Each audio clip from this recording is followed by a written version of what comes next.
Magandang araw po sa inyong lahat at welcome back na naman po dito sa channel natin. So, ano po ba itong nasa harapan natin ngayon? Ito. So, ito po ang limit switch. So, ang pag-uusapan po natin ngayon kung paano po ba gagamitin ang limit switch na ito. So, ang limit switch po ay makikita mo po dito na may common, may normally open, at saka meron siyang normally close. Tapos, nagbabago po ang function kapag napupus po dito ang isang limit switch. So, saan po ba ito madalas ginagamit ang mga limit switch? Ang ganitong mga switching po, marami po itong klase. May mga roller. Itong ginagamit natin, ang type po dito ay long hands lever micro switch po ang tawag dito. Saka nakadesign po siya sa SPDT, yung single pole double throw relay. Madalas po ginagamit ang level switch sa katulad sa elevator po. Ginagamit po itong bilang control doon. Kapag nag-i-exist po ang elevator sa taas, ito po nagpo-protection sa emergency na ma-stop yung control sa elevator kasi ito yung magle-level switch doon pag nag-exceed. Pero marami pa pong dahilan na pwede mong gamitin. Yung iba naman po dito, yung sa cabinet.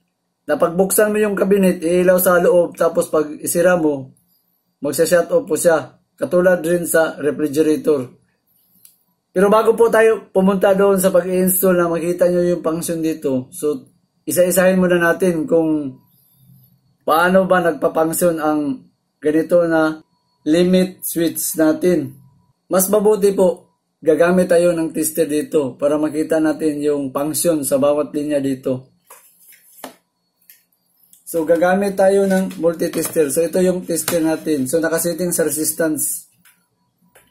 So, ito po yung function niya. Ito yung common. So, dito yung dinadaan ang wire sa common. So, dito yung isang tester lead mo.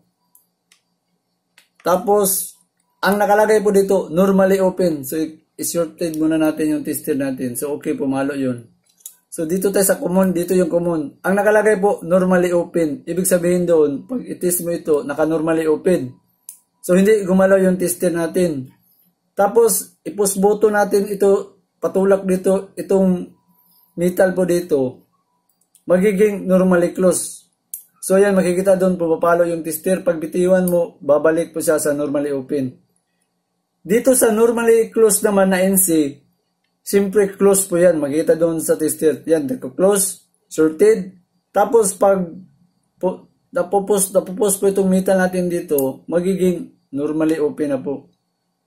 Yan na po ang basic function sa mga limit switch na gagamitin. So, ang limit switch po natin, nakadesign po ito sa 220 volts. Kasi may mga limit switch po kasi na hanggang 12 volts lang. O 110. Pero ito, 230 po ang ginagamit natin. At saka may ampacity po ito na 10 to 15 ampere. So, pwede mong gamitin sa mataas na load. Ang mas maganda rin ngayon dito po, ang gagawin natin, lalagyan natin ng breaker at saka lighting para mas maganda yung may lighting para yung function dito sa limit switch makita natin. So, ito po, gagamit tayo ng circuit breaker. Tapos, siyempre, kailangan natin ng pang-indicator light natin para makita natin. So, ito na po, in-install na natin ang circuit breaker at saka yung socket bulb natin. So, ngayon, saan ba natin ilalagay ang limit switch natin dito ngayon? So, lalagyan muna natin ng bulb. So, switching muna natin ang breaker para makita natin na may supply ang bulb natin.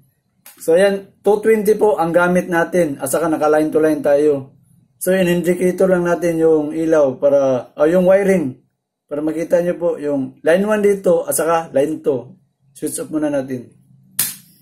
So, ang paglalagay po dito sa limit switch natin, pwede po sa mga ganito na connection at saka pwede rin po ito sa contactor. Pero multi-use po ang mga limit switch. Depende po kung saan nyo gagamitin. Ito ngayon, pinakita lang natin kung paano nagpa-function talaga ang isang limit switch. Katulad dito ngayon na may circuit breaker at saka may socket bulb. Paano ba siya ilalagay? So as usual po, doon natin siya ilalagay sa dito sa line 1. So ito naman yung line 1 at saka line 2. So kung line to line ka, kahit saan mo ilalagay. Pero kung line to neutral ka, dito mo sa block ilalagay. So ang gamit natin ngayon dito, line to line. So paano ba siya ilagay? So yun palagi po ang sinasabi natin, ng switching po talaga, isang linya lang. Kaya dito tayo kukuha sa black wire. So wala kang ibang gagawin po, puputulin mo na lang ang isang linya dito. Yan. Tapos kung makikita mo dito, may nakikita kang common po dito sa limit switch natin. Dito yan nakalagay ang common. So yung common, itong line 1 natin, nakatapping yan dito sa common natin. So itapping natin. So yan, natapping na natin. So dito tayo mag-umpisa sa normally open. So ano bang mangyayari kung sa normally open tayo mag-umpisa? So dito natin, yung isang itim dito, dito mo yan itatap. Sa normally open muna tayo. So yan, natapping na natin. So ang mangyayari po dito ngayon, yan, makikita mo yung linya yan. So naka normally open po ito. Ibig sabihin, pag switching natin doon sa breaker, hindi mo na siya iilaw. So kailangan i-posing mo muna ito bago po siya iilaw. Kasi naka normally open po siya. So i-switching na lang natin. So ayan, makikita nyo yung connection natin dyan. At saka itong yung posing na sa limit switch. So natapping na natin. So twisting natin i-on. So ayan, hindi po siya umilaw. Tapos dito sa ipopost natin ito para umilaw po siya. So ayan, umilaw. Tapos pag bitiwan mo, muli siyang babalik. Yun po ang sa normally open. So ipopost para mag-close. Tapos bitiwan mo at magiging open. So dito na naman tayo sa normally close. So i-switch off muna natin. So ayan, natapping na natin sa normally close. So ayan, makikita. Yan.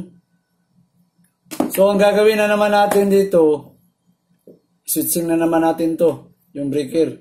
So iilaw po ito ngayon kasi nakatapping siya dito sa normally close. So switching natin.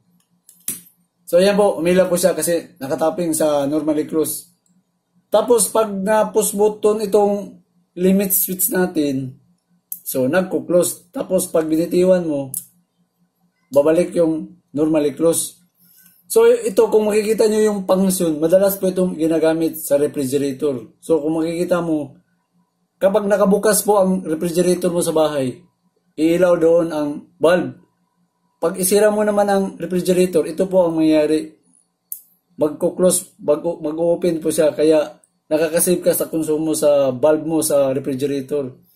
Ito pang isang dahilan na ginagamit po ang ganitong connection, yung sa cabinet. Kung malala mo yung mga cabinet, kapag binuksan nila yung cabinet, umiilaw po ang cabinet. Tapos pag ilock nila yung cabinet, pag nalock yung limit switch doon, magsha-shut off.